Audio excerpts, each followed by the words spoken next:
Hollywood PR disasters, fake feminists, and secret sages. Welcome to the wild, unpredictable world of Hollywood damage control. Today, we are pulling back the curtain on the latest, jaw-dropping shifts in the Blake Lively public relations crisis. From secret charity appearances that the charity itself didn't want to talk about, to the psychological internet warfare targeting legal heroes, and a cringeworthy trip down memory lane featuring a very sharp Anna Kendrick, we are breaking it all down.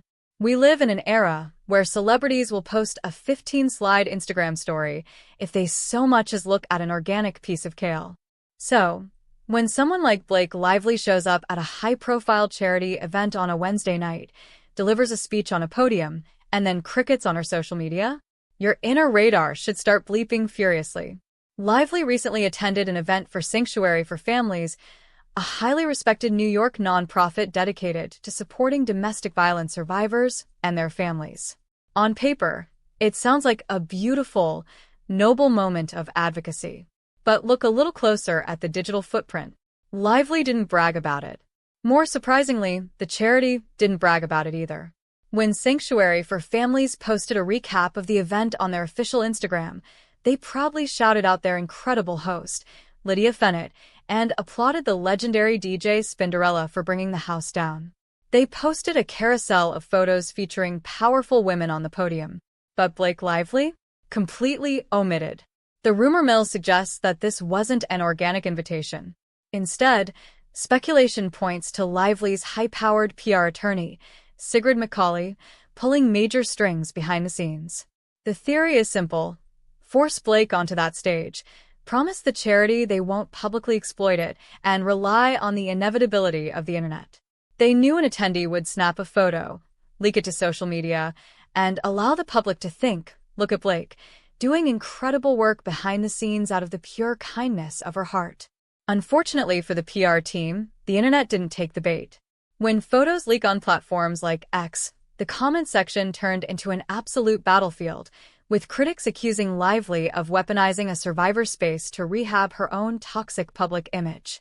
Recently, Burke spoke out, stating clearly that Lively is attempting to abuse and weaponize this law for her own public relations purposes, even arguing that the actress doesn't deserve to get her attorney fees covered.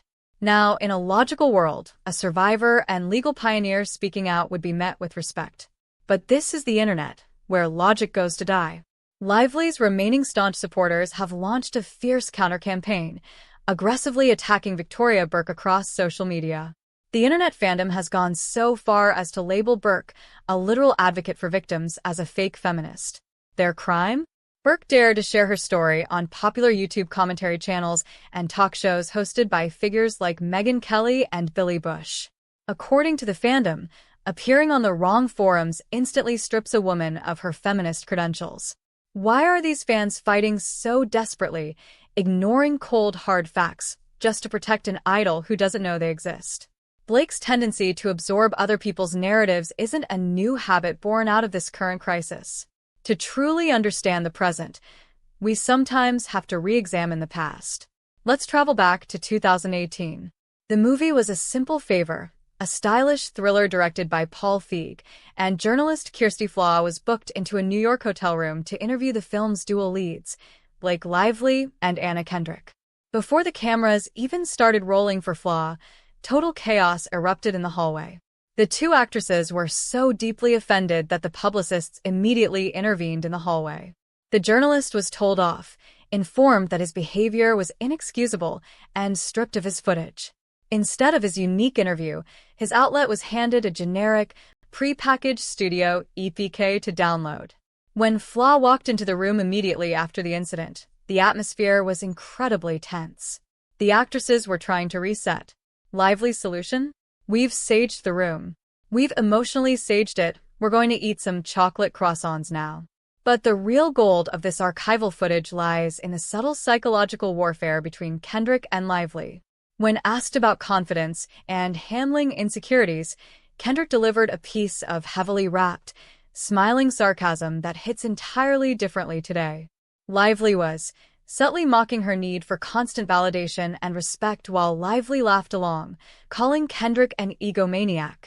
Later in the interview, Lively attempted to use a quirky self-deprecating quote, claiming her mother always says, "I'm not below compliments." Kendrick instantly corrected her on camera. "Wouldn't it be, I'm not above compliments?" Lively immediately shifted the blame to her mother, claiming her mom gets every common expression completely wrong. Now, we want to hear from you. Were you surprised by how Anna Kendrick handled the dynamic in that throwback interview? Drop your thoughts, theories, and civil debates in the comments below.